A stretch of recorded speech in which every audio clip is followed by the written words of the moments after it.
Nice Radio's Callaloo presents Just Another Look. Just Another Look is an innovative, exciting, albeit decidedly provocative and yes, certainly controversial, socio-political analysis of issues of a local, regional, and international nature. Just Another Look is heard only on Nice Radio. First aired on Saturdays at 6 p.m. with repeat broadcasts on Sundays at 9 p.m. More recently, we've made it available for you on Facebook and YouTube. I am, of course, Keith Joseph. Today, dear friends, is Saturday. It is the 13th day of April 2024. Welcome to another edition of your favorite program, Just Another Look.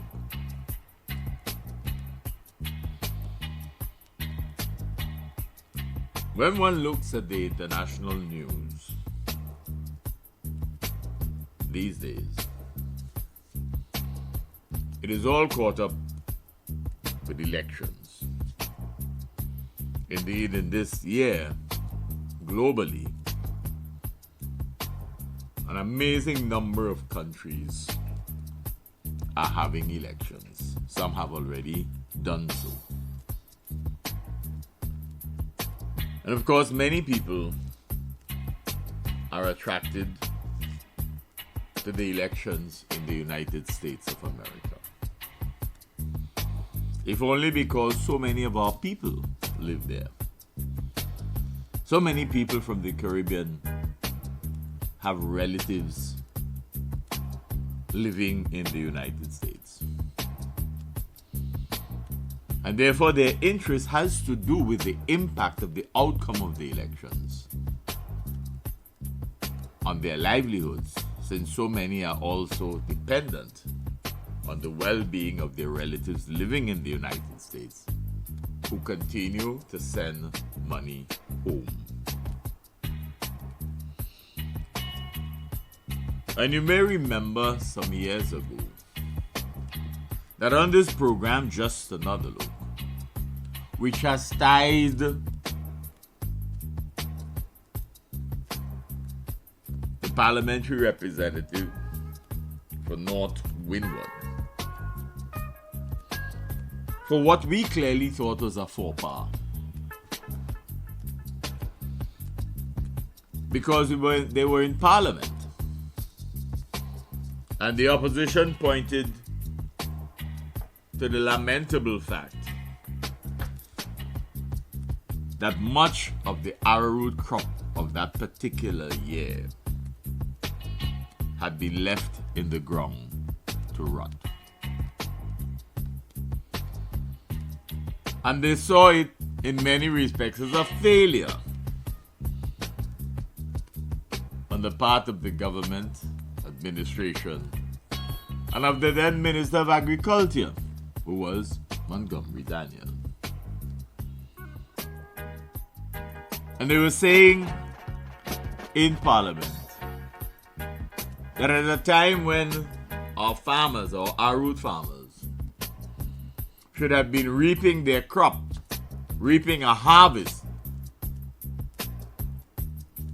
and earning an income that would have allowed them to take care of themselves and their families here at home. They left the arrowroot crop in the ground to rot, ripe and rot. And in what is as yet an unintelligible response, Montgomery Daniel stated in Parliament that the quality of life of the arrowroot farmers was so good They were too busy, he says, clearing barrels sent to them by relatives abroad. Too busy clearing barrels sent by relatives abroad to bother about their own crops in the soil from which they would have earned an income by their own sweat. And we say that it was an unintelligible statement and remains that way.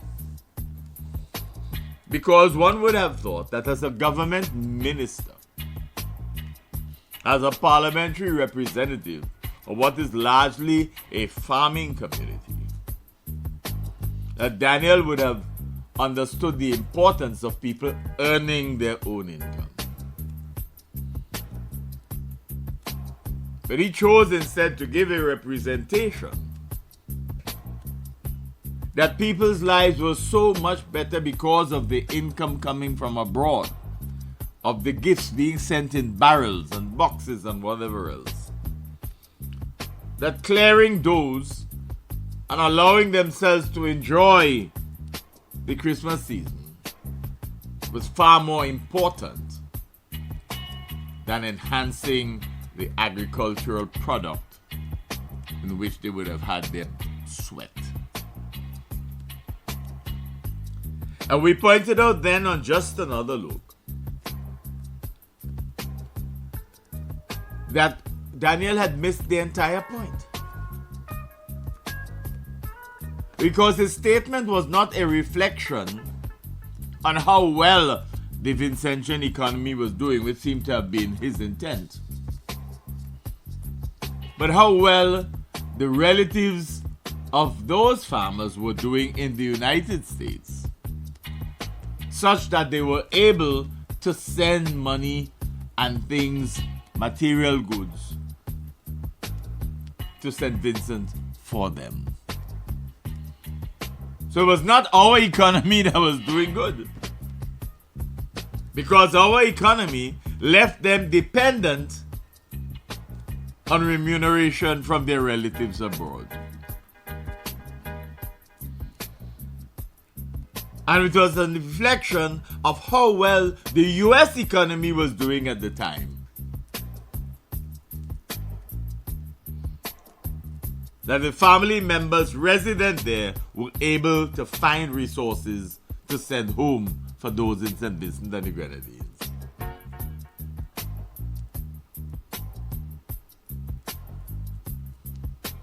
But Montgomery is still a parliamentary representative for that area.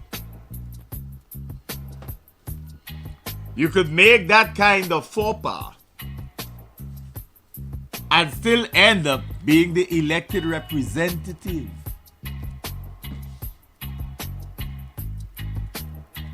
You could make that kind of faux pas and become the deputy prime minister in this country.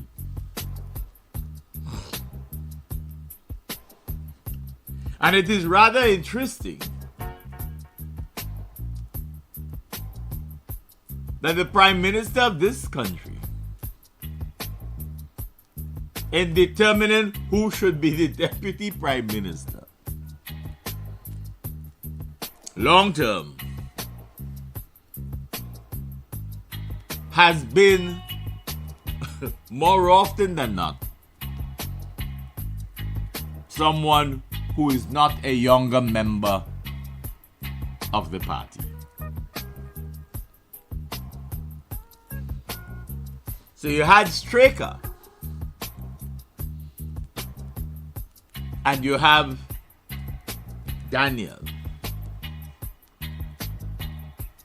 And you keep wondering that on the one hand, this is the same prime minister who consistently speaks of his love for young people, of his commitment to young people, of how he's bringing them into the fold, grooming them for leadership, And we've seen him say that each time he brings in a young senator. But none of them have been found worthy enough to be designated for any lengthy period of time the Deputy Prime Minister of this country. And that should tell you a whole lot in terms of how he values who is second in command in terms of his government. You be the judge, dear listener, of all the people that are ministers of government and have been ministers of government under the Raul Gonzalez regime. Say who he has accorded the responsibility of being the Deputy Prime Minister. And then ask yourself why you think that is so. And it may well be that it is reflective of a lack of trust or a lack of confidence in his other ministers. It may well be. It may well be that he may be fearful that if he puts younger persons, they may take courses of action that may steal his thunder. That they may take courses of action that may be more appealing to the masses, the electorate of this country, than he himself. It may well be that he recognizes that some of his younger ministers may be deemed more charismatic and more suited to the thinking and behavioral patterns of today's youths than he is today, as opposed to when he got into office in 2001. It may well be.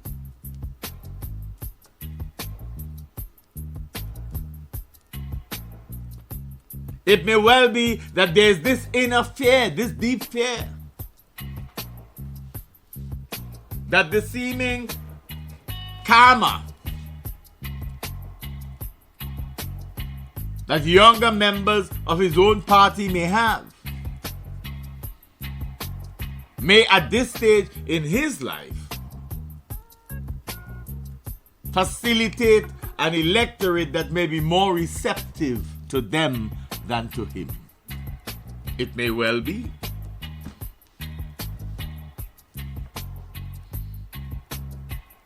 So the reality is that when we look at his several years in office,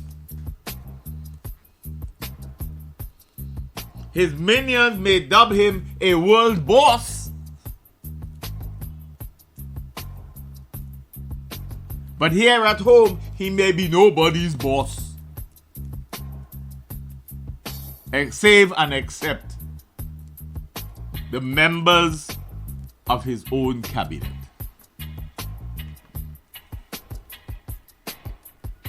And so he plays with them as if it's dominoes. You shift this one here and you pull it over there because it may seem appropriate at this juncture. And one wonders whether he as Prime Minister does not yet have an understanding of the impact that his decision-making process relative to who he awards the title of Deputy Prime Minister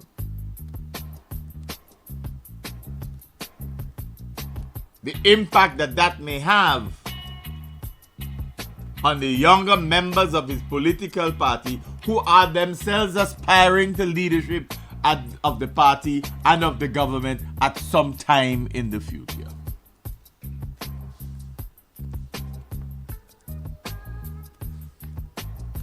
Some may well wish to think that the reason he came back after thinking that he may have stepped down some years ago, at a time when the nation was bracing itself for a sort of attempted dynasty, passing on the leadership and government to his son, that the recognition by sections of the populace, of the electorate, and of his party may well have favored Saboto Caesar more than facilitating a dynasty. And so he may well have given the public all sorts of explanations as to why he chose then to stay on as leader of the party. Others may have been thinking that it is because he felt that the party faithful were not sufficiently faithful to him to have that faithfulness extended onto his son and give him leadership of the party. It may well be that that was the fear.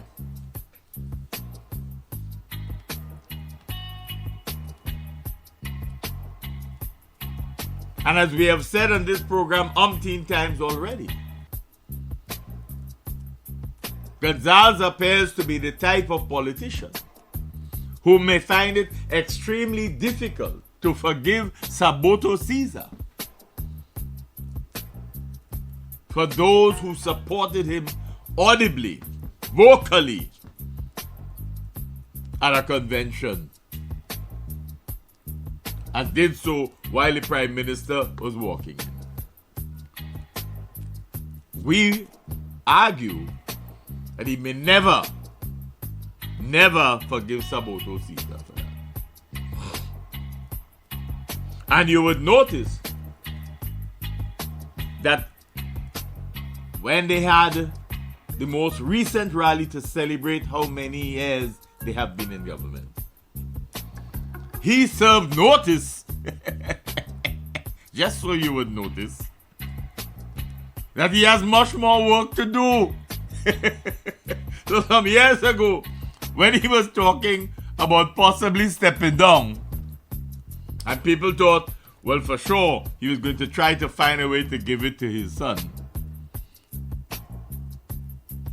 But then when, on recognizing that that may not happen because it has to be done in a democratic fashion, or it may have caused mayhem within the party, that he stayed on. But as we move into the next election cycle, the question of staying on does not exist, because he has served notice that he has more to do. And so there's a sense in which the Leacock thesis that Gonzales sees St. Vincent and the Grenadines as his personal plantation bears merit. Because here it is that he is talking about how much more he has to do, how much more he wants to do, because it is his little fiefdom. It is his little fiefdom. And so he can do with it what he wants to do. So all the ideas that are in his head as to what he wants for St. Vincent and the Grenadines, he wants to stay around to do it.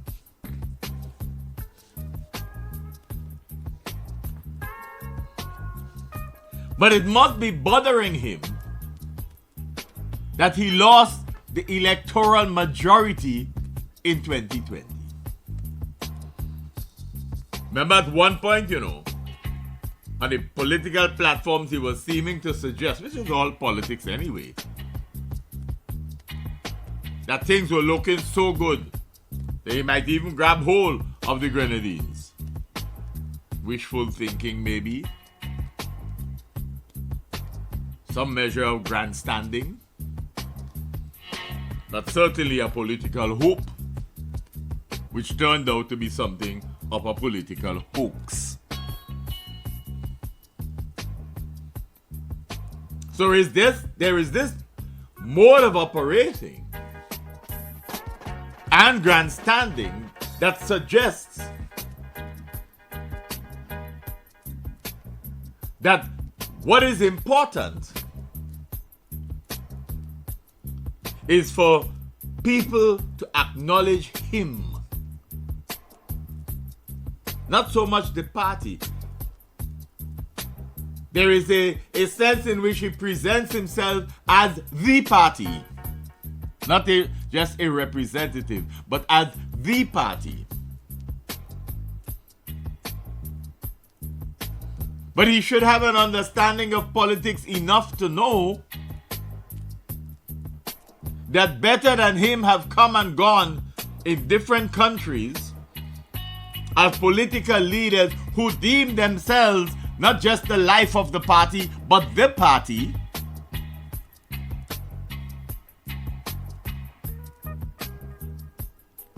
And who are not remembered in any way in short order, like Miss Janie Fire, after they have passed on. It does not matter to the average member of the electorate, for the most part, as you are seeing just about everywhere in the world, how many buildings you built, how many wharfs, airports, seaports you built.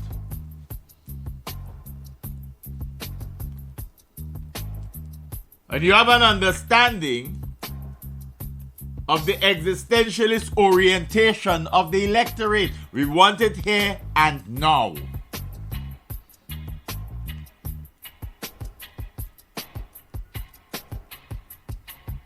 So telling us about a new modern diagnostic center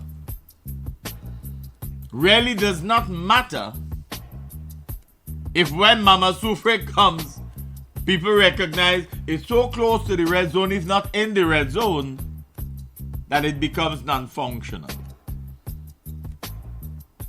And while you may jump up and say, well, where they wanted me to put it, the fact of the matter is that at that time, when people needed it most, they may have felt that it was definitely badly located. It doesn't matter how much you praise yourself for having built, overseen an international airport. People are concerned that in the reportage with regard to one of the air bridges, they were talking about the impact of the salt on the equipment. Yes, it can be replaced. But if one were to follow that to its logical conclusion, the fact that we have built an airport that broadsides the East Coast means that other equipment and facilities there are likely to suffer the same fate insofar as the impact of the salt air on them.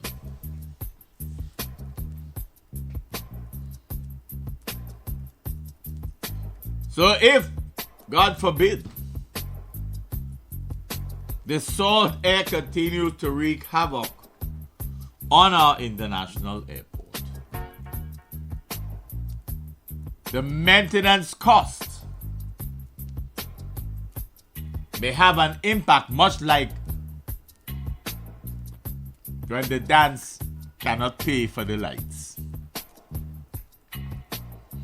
And so you may be glad then that your name is not on it and that it remains just the Argyle International Airport.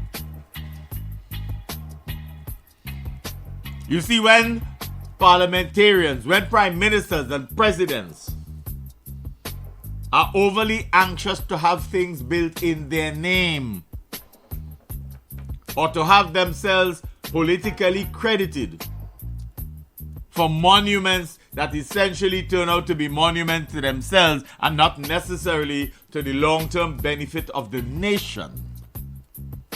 Successive generations may not be as generous to you as you would have liked them to be.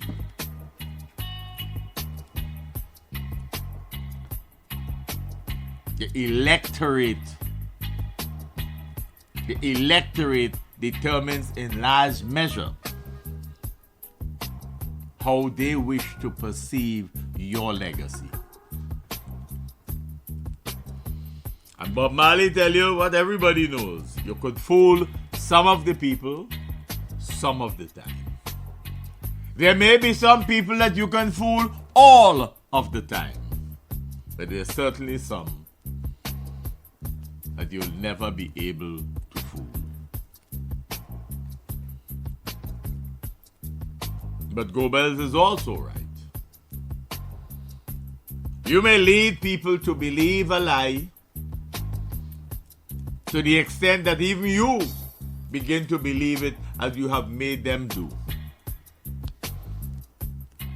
But at the end of the day, truth prevails. That's a bothersome thing if the truth emerges in your face while you are alive. So it doesn't matter how much you say that you never lie, or you may lie about certain things. That's neither here nor there. At the end of the day, the electorate who 4 years ago let you know that they were willing to vote more for the opposition than for you and your party. Your response was that a lot of your people did not go out and vote. Well, that must be a bothersome thing. If you lose the electoral majority and your response is that it's our people who didn't go out and vote, then you have an even bigger problem. Because it means that you have already begun to see the receding of support within your own organization. Don't give us any mumbo jumbo that it is that they were so overconfident that they didn't come out to vote. You were overconfident and saying that you may get all of the seats.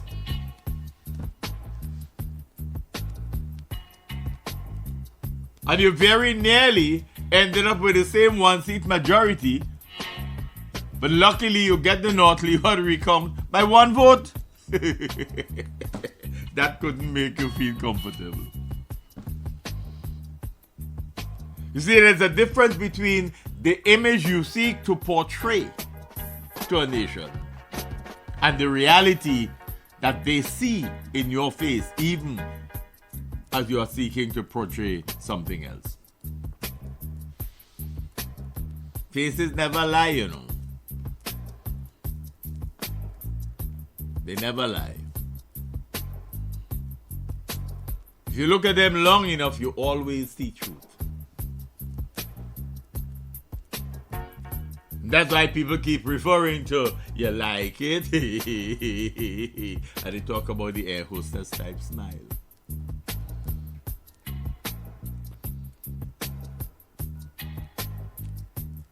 So there is little doubt that Vincentians recognize the important need for change. They've recognized that in many respects, we're attempting to latch and cement the achievements with the individual. So much so that one gets the impression that it is the individual that is important, not the party, the individual. And that individual is the government. That individual is the country. That individual is Ralph Gonsalves and Ralph Gonsalves only. So it is interesting that people had challenges understanding the significance of a small country like St. Vincent and the Grenadines getting onto the United Nations Security Council. We recorded history. And of course, that may be important. And for most of us, it is important. But its importance is lost on the youth of the nation. The importance is lost on many of the members of the electorate because it has been sold as a personal achievement of Ralph Gonsalves. In other words, nobody else could do that. It's me that do it.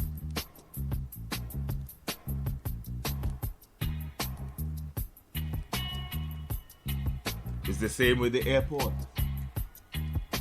It is the same with the seaport. It is the same with CELAC.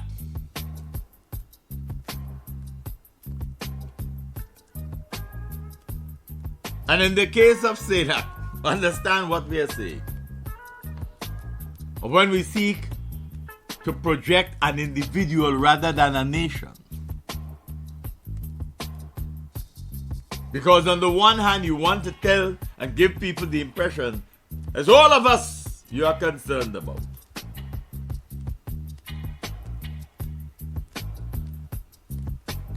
But many people ponder that many of the welcoming signs to the CELAC summit had the Prime Minister's face.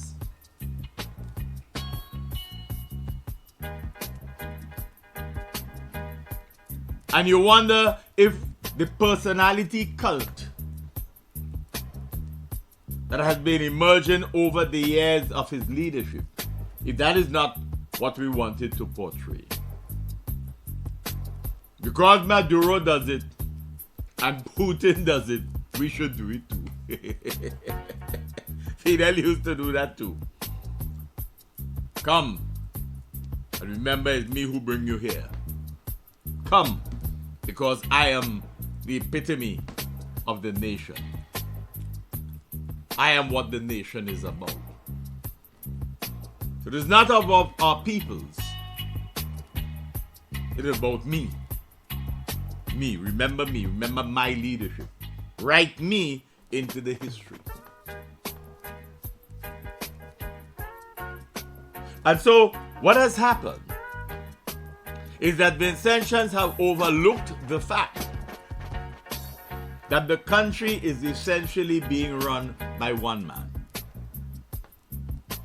That's why we talk about benevolent dictatorship. Papa is not a name that emerged by accident. Papa suggests largesse. It suggests patronage.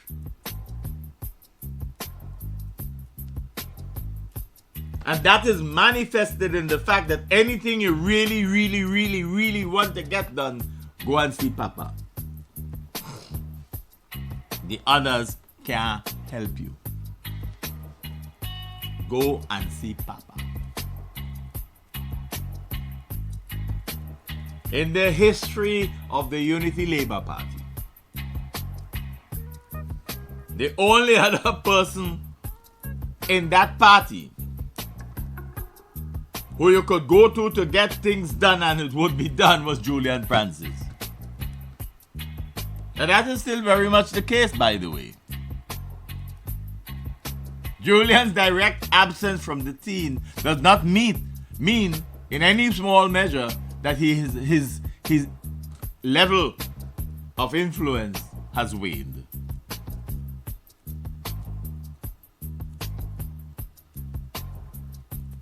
But the others have little to account for themselves.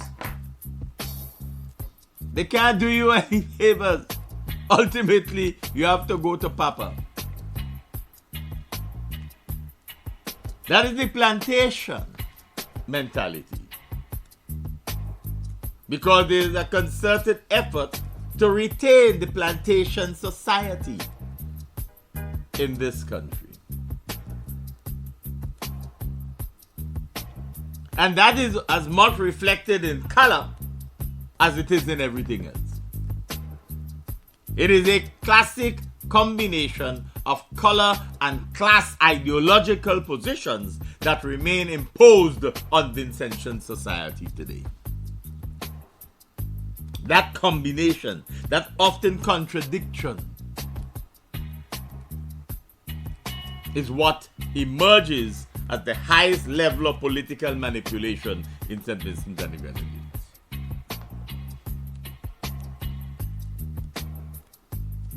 So don't fool yourself into believing that the ruling party is in any way cohesive.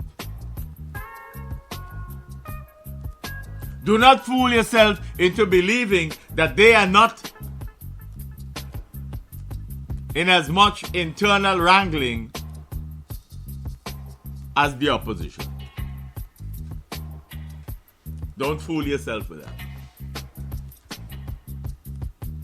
And that is the thing that we keep saying to politicians. You can preach till the cows come home, but the masses eventually know what is happening within the political parties, no matter how secretive they attempt to be.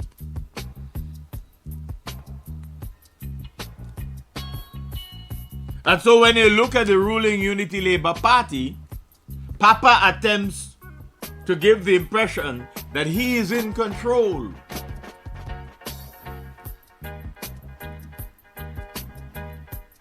Is he?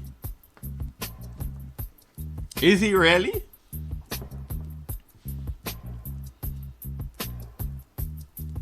So when one analyzes the operation, the modus operation of the Unity Labour Party, Papa is struggling to maintain control. But he must recognize that those who were once young,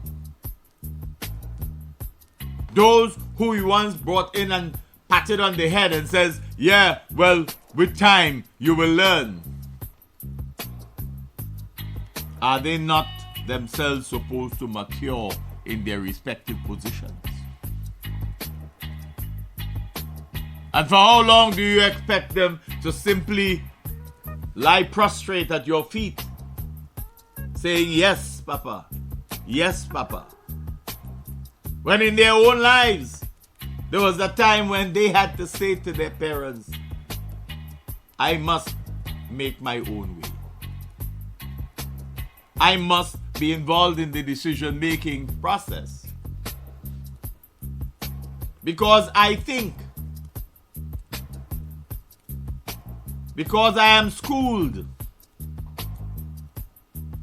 because I have learned the politics of life in Vincentian society,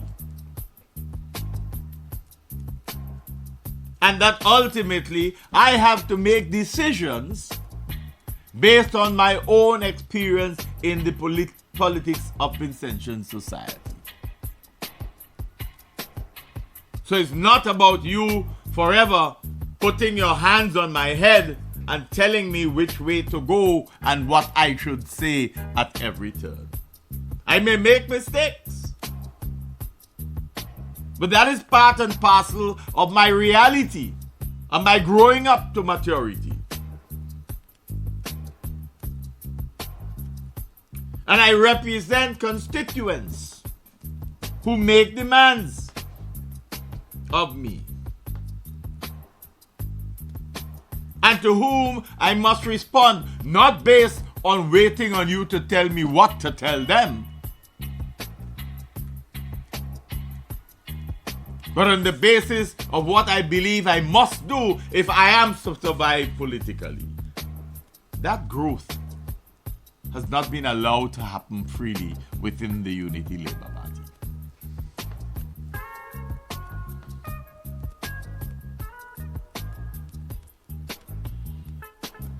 And so many have come to a recognition that it is not all unity within the Unity Labour Party. In fact, the concept of unity may be a fallacy.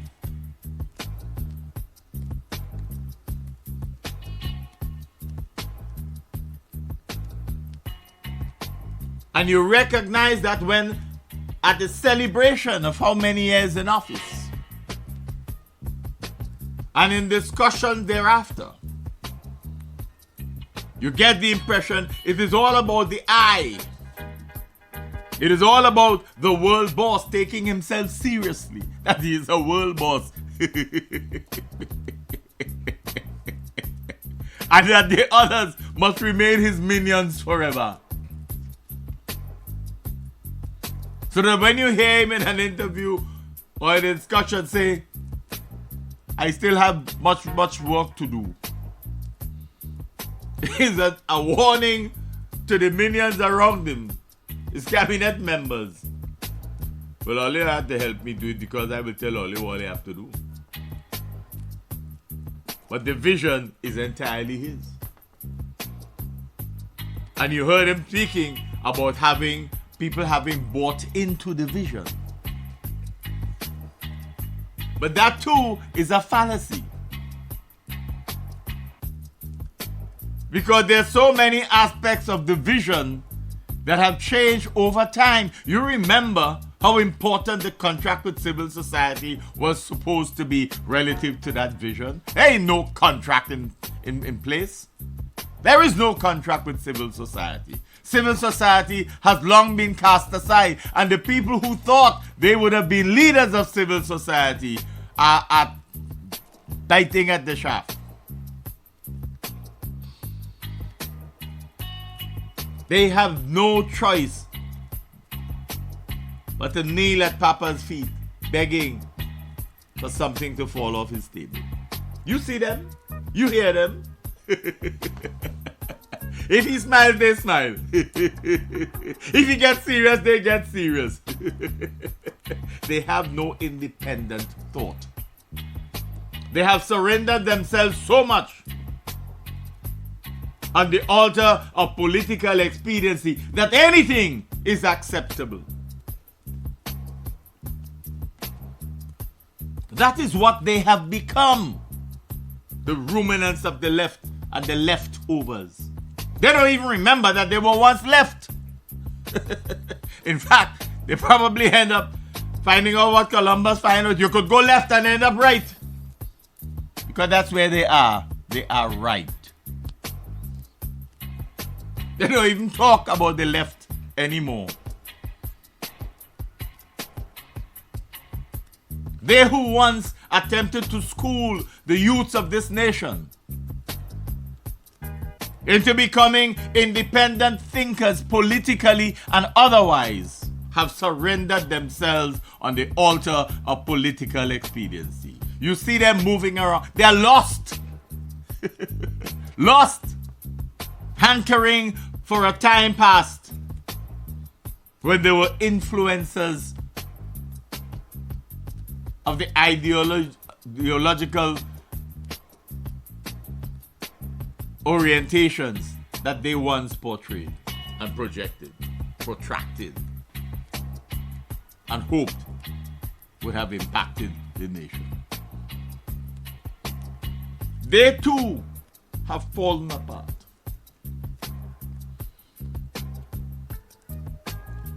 And their anxiety to be part of anything that seems to work allows them to stay at his feet. History will record them as such. They have nothing to show for it.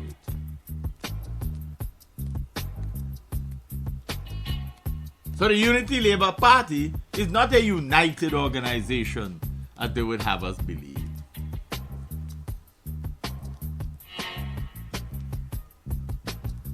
And the younger members have gotten old.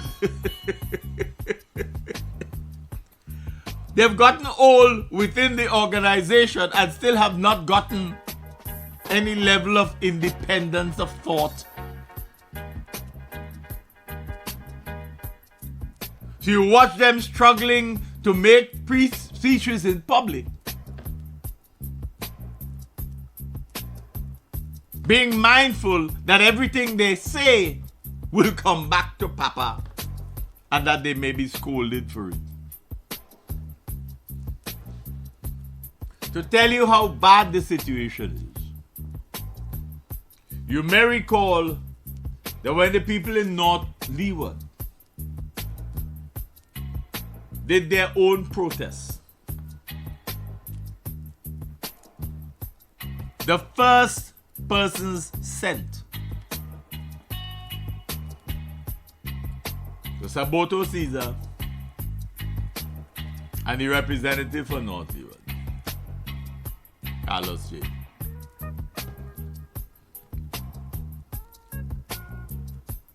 And they were almost incompetent, or their incompetence in dealing with those kinds of issues were brought to the fore because of the way the people responded to them. Remember one member of the protesting group saying, "Aha! You all think so little of us. But now you realize that you are up addressing the University of Chateaubriand." That's what they told them. It must have shocked them. Because indeed, the way in which those two politicians approached the crowd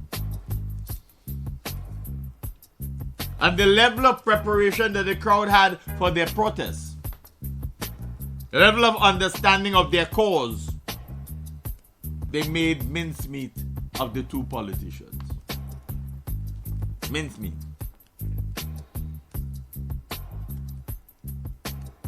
And the level of political immaturity was reflected in the vain attempt by the two politicians to convince the protesters that this was the first in a series of consultations. The people having a protest. You end up there clearly to try to quell the protest. And you're telling them, after they have seen the work started, that you come to consult with them about the work that has already started.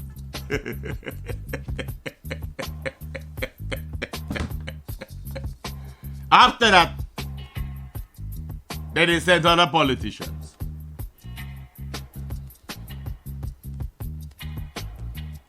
For a cause that remains tenuous. But the Unity Labour Party believes that everything is just a 9-day tour. It's Janey Fire.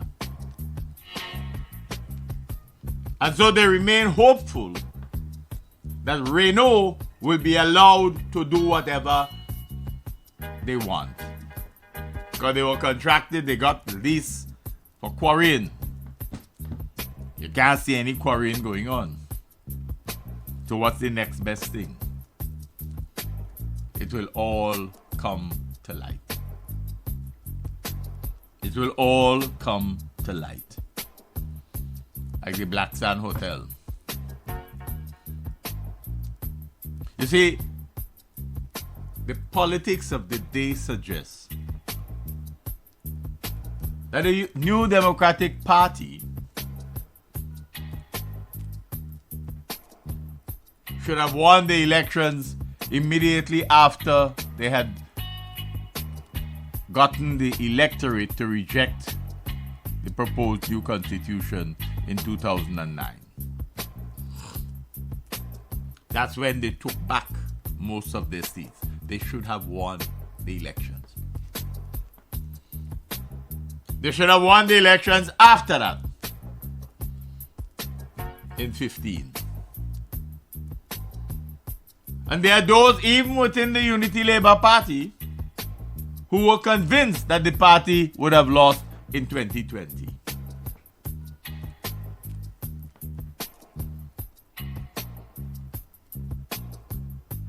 The party ended up losing the electoral majority.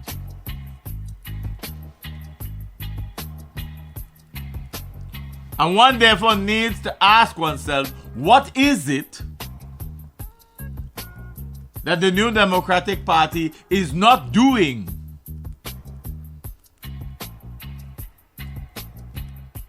that has prevented it from taking those elections?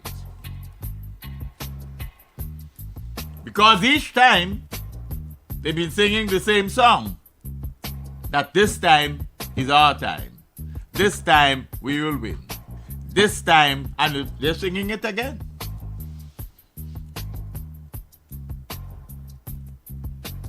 You cannot be setting up an electorate if you yourself are not sufficiently organized to facilitate the transformation process that people want.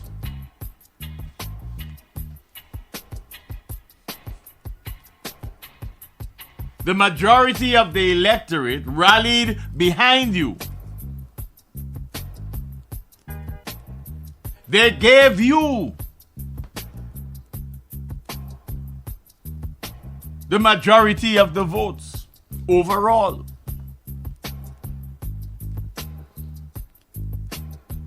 A signal to you that you need to get your house in sufficient order as an opposition, serious about taking control of a nation's government.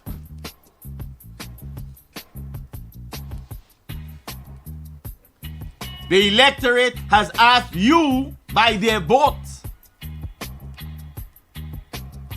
to get serious enough as a political party that wishes to take hold of the reins of power in this country.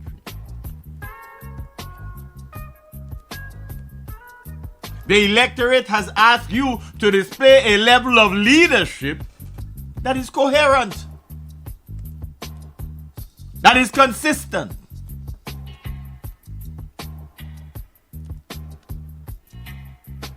and that embraces the lofty ideals of the people of this society. The ULP will not lose. You have to win.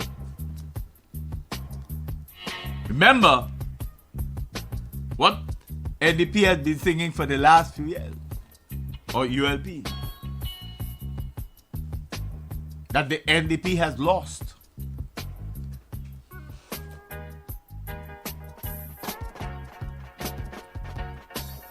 The concept of victory at the election ought not to be one where people can say at the end of it, you didn't win, the others lose.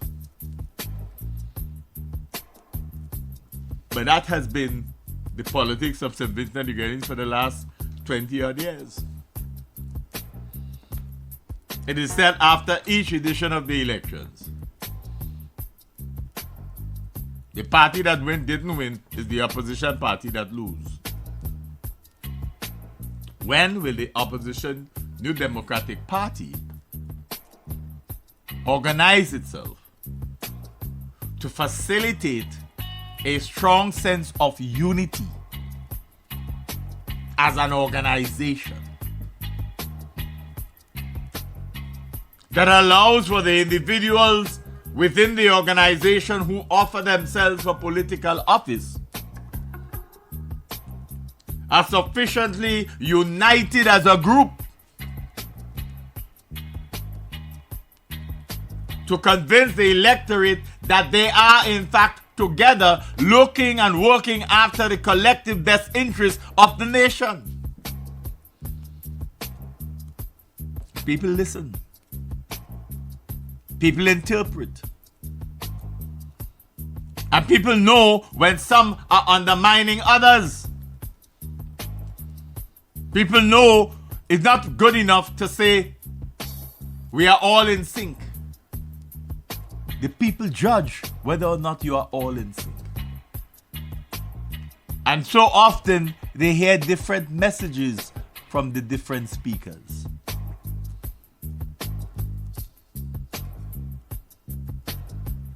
There has to be a sense in which, as an opposition party, there is an understanding of what constitutes Vincentian politics. It is something that has to be studied. It cannot be taken for granted. And there is no sense in some trying to be the next Gonzales that comes on the scene. Because that is not a particularly delightful model. And it's certainly not one that you want to follow. What differentiates you as a party from the one that is running the country now?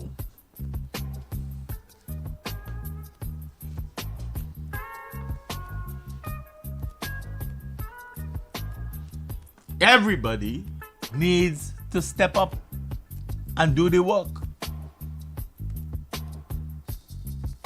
That is not now happening. It's not being seen and felt by the electorate. Who determines the talking points at any point in time? Who determines who is supposed to speak on what, when, where, and why? To say nothing of how. Are you listening to the electorate that gave you the majority in the last elections? Are you listening?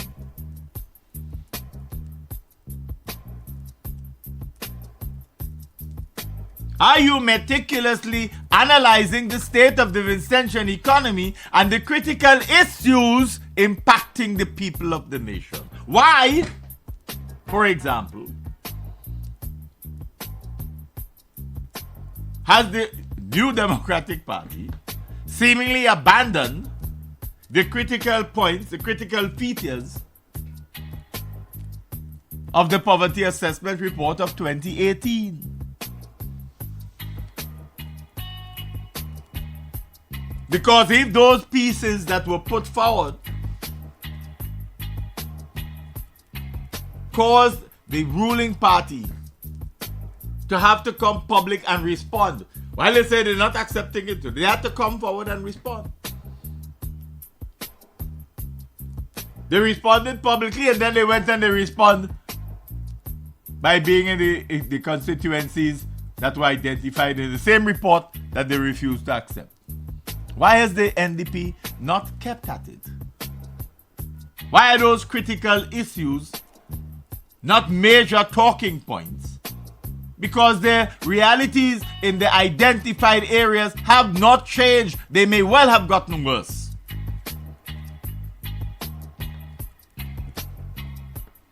Are you listening? Are you listening to the voices of those who support you and who desire to see you take control of the governance of the country? Are you listening? And you cannot seek to adopt the same leadership style of the ruling Unity Labour Party. That has not worked really.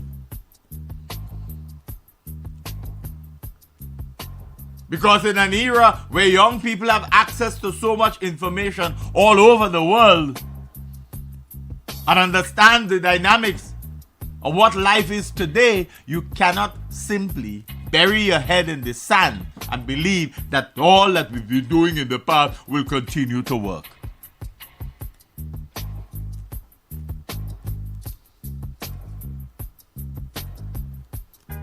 People looking at the Vincentian society are recognizing that the political parties appear unwilling to effect meaningful change in the way things are done in this society. And that one and the other really are very little different. And it is the reason why people are asking, tell us what you are going to do differently.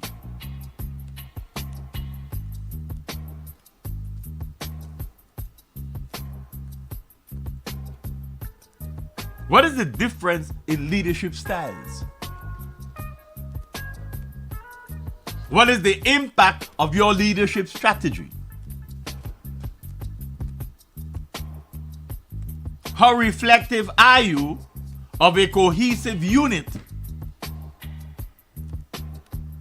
where everybody has an understanding of the messaging at any point in time and not competing with each other to determine who can look the best at the end of the day? Because if that is your objective, it ain't working.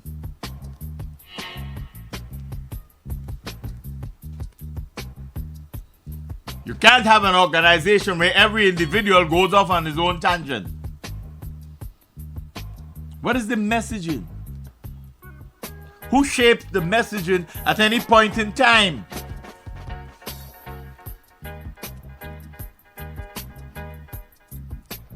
And how are some promoted more than others?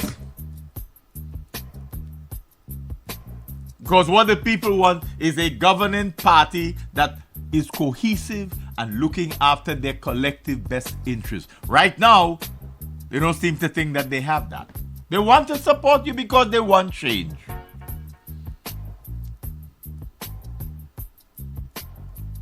But you could want change as much as you like. If the organization that you're asking to lead that process is not doing the requisite work, then you are going to find yourselves right where you are. Just missing out. Just missing out. It is less about what you choose to have some of your people say because they could say it better, and more about what you do because all of you could do it better.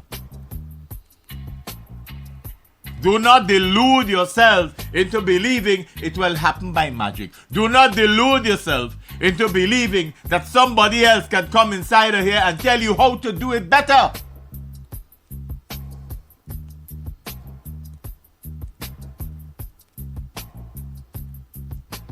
There has to be a stronger element of trust. There has to be a clear understanding of what the messaging is going to be.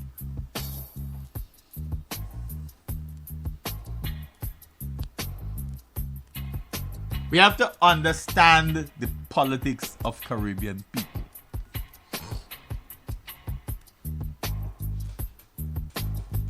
And the electorate continues to change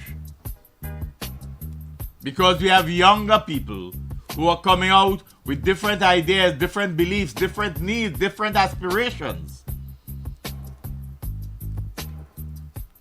and who want a better life, who want a better St. Vincent and the Grenadines, and who feel they must have a stake in it. But you don't get to them by talking down to them. You don't get to them by preaching to them. You have to do the work on the ground. And enough of that has not been done. Yes, the other party has done much that have caused people to say they should have lose. But they didn't. They didn't. So how do you find a way as a political party of convincing them?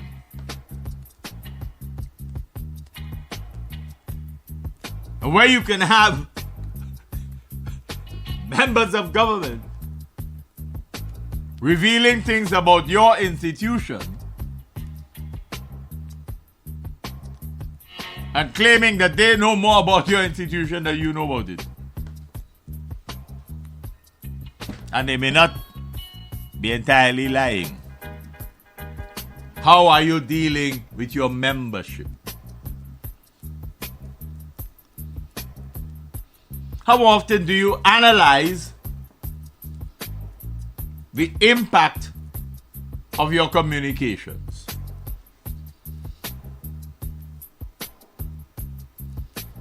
How often do you sit and determine What are the issues that will be dealt in your programming in any given week, ahead of the week?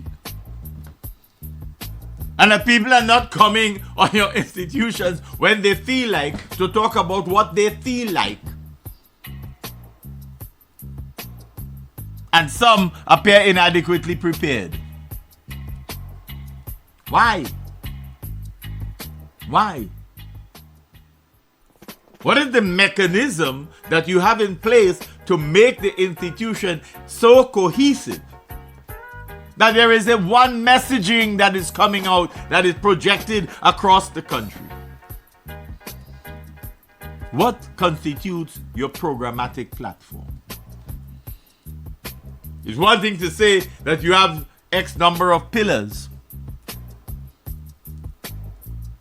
but that has to be backed up by ongoing research. The data has to be provided on a consistent basis. And how much of what ended up as your pillars and what will influence your programmatic platform has come from your membership. A reflection of their needs. People are increasingly fed up, particularly young people, of being told what to do. They want to be involved in determining what needs to be done.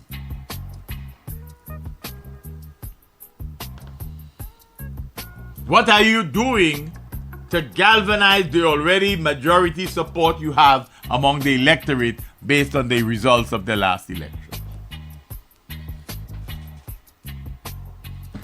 How are you responding to today's realities? How are your members responding? How are your potential candidates responding? And are you falling into the same trap of the Unity Labour Party in the determination of who becomes the next candidate?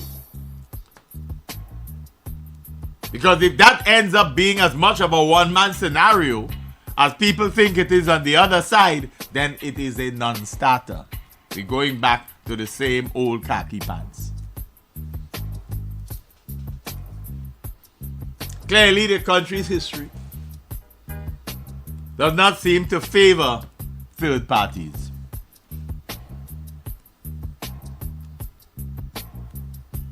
But retention of the two-party system does not necessarily mean a retention of the same old way of doing things.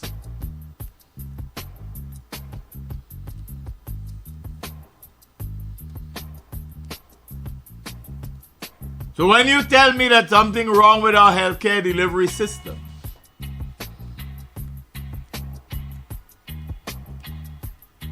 what more information are you giving me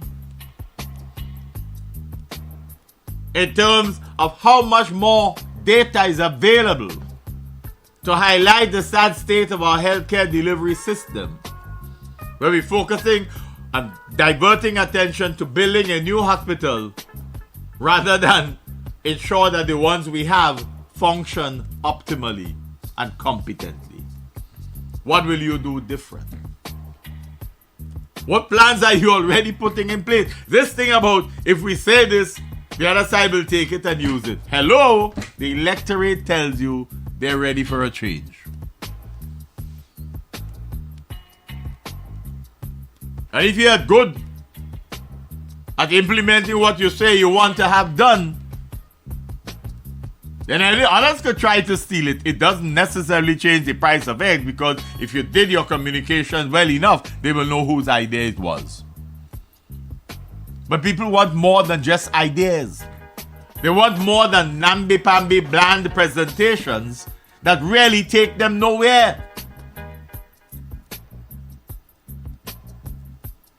There's nothing wrong with sitting down and studying this thing all over again, you know. Absolutely nothing wrong with that. In fact, if people feel that you're making a studied approach, they may be happier.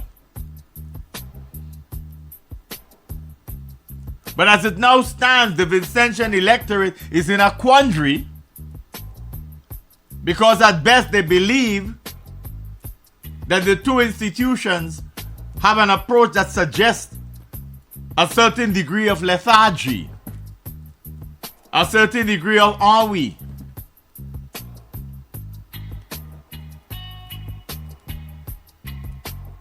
And that what we're getting is the same old, same old. Is there anything new that is being brought to the Vincentian electorate with regard to how the country should be run, how the politics should be in the country?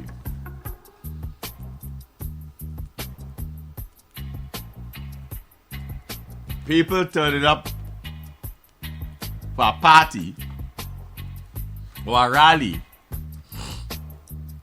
more for the music and the entertainment than for the speeches they get sends a very clear message.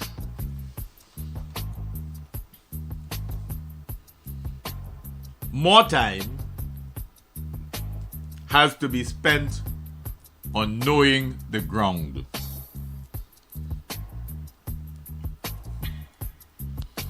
More time has to be spent on building a unified organization.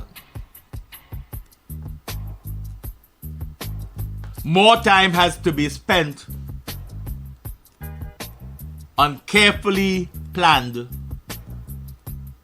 prepared, and executed strategies, programs, messaging.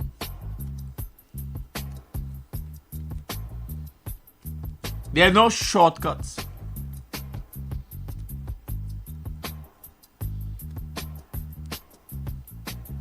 Unfortunately, we live in a society where, while speaking about an education revolution, every effort is made to have people hold fast to what monies you could offer and to boast on the $5 you put on here or the $2 you put on there, because dependency is all we know. We get the feeling that people want to be totally dependent on political parties. They don't. But there's a very long history of that kind of dependency. We have built and sustained a political system characterized by patronage, characterized by gimme gimme. What's a vote? They don't have to know who I vote for. But if you give me something, I tell you I can vote for you. You give me a job, I can wear your colors. And our political parties have so far proven incapable of ridding themselves of that legacy. Internally as well as externally.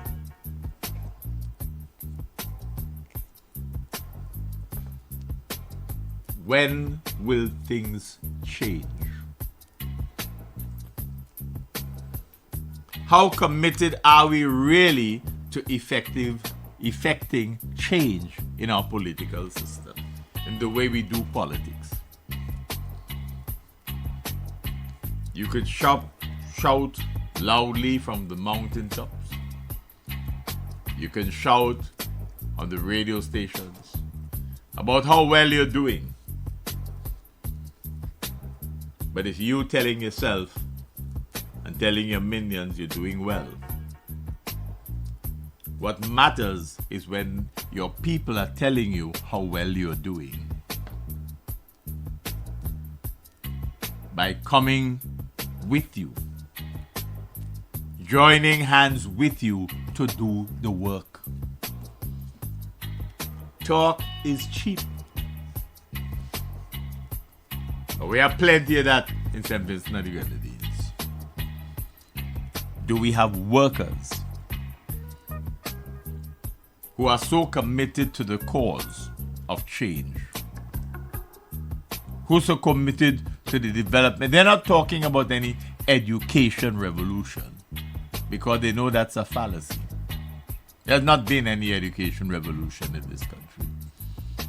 Just as there hasn't been in any Caribbean country. We still pressure students.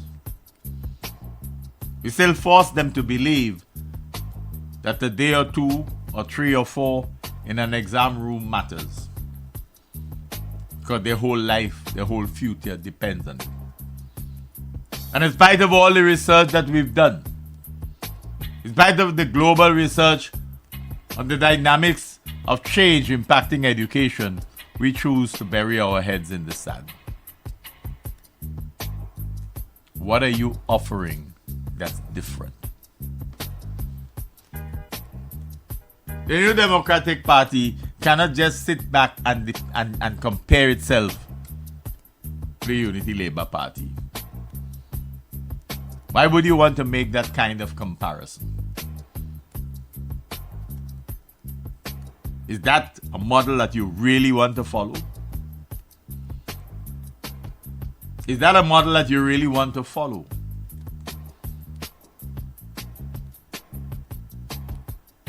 The party that is deserving of leading the change that this country needs is the one that at once takes a studied approach to what is required. It is the one that understands the changing dynamics of youth and engages them to the full. It is the one that is not so hung up our promises, but about working with people to devise and declare important strategies, important programs, important projects that will elevate the well-being of the people of this country as producers, as thinkers, enhancing competencies across the board. We must not continue to be a nation of beggars, for that is what we are.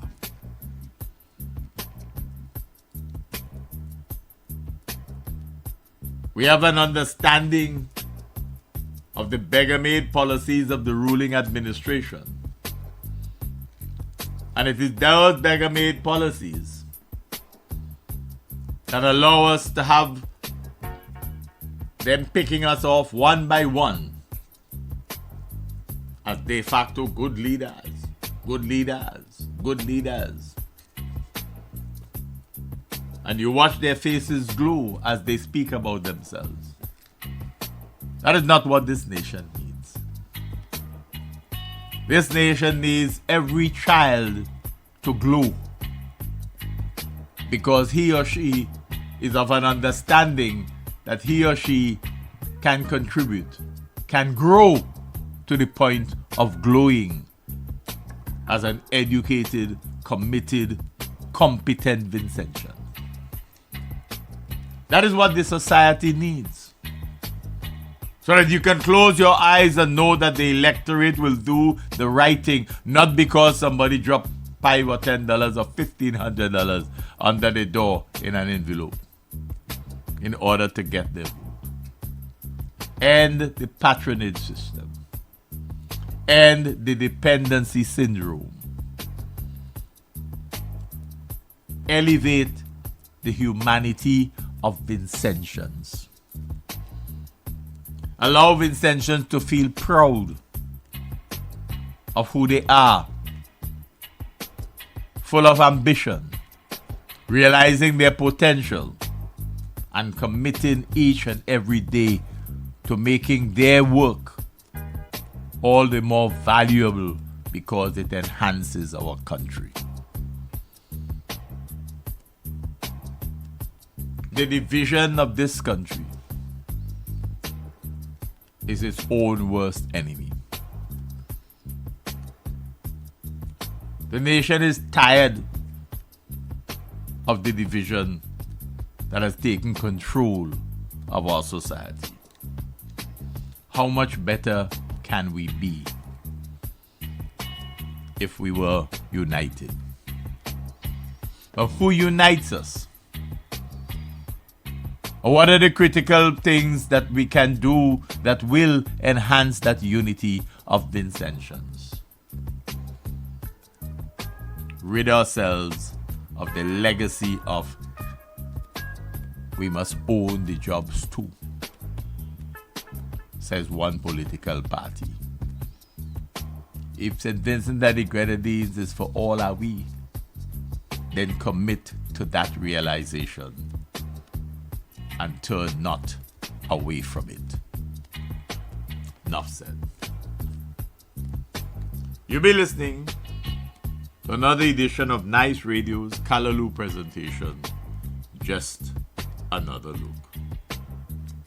Just Another Look is an innovative, exciting, albeit decidedly provocative and yes, certainly controversial, socio-political analysis of issues of a local, regional and international nature. Just Another Look is heard only on Nice Radio, first aired on Saturdays at 6 p.m.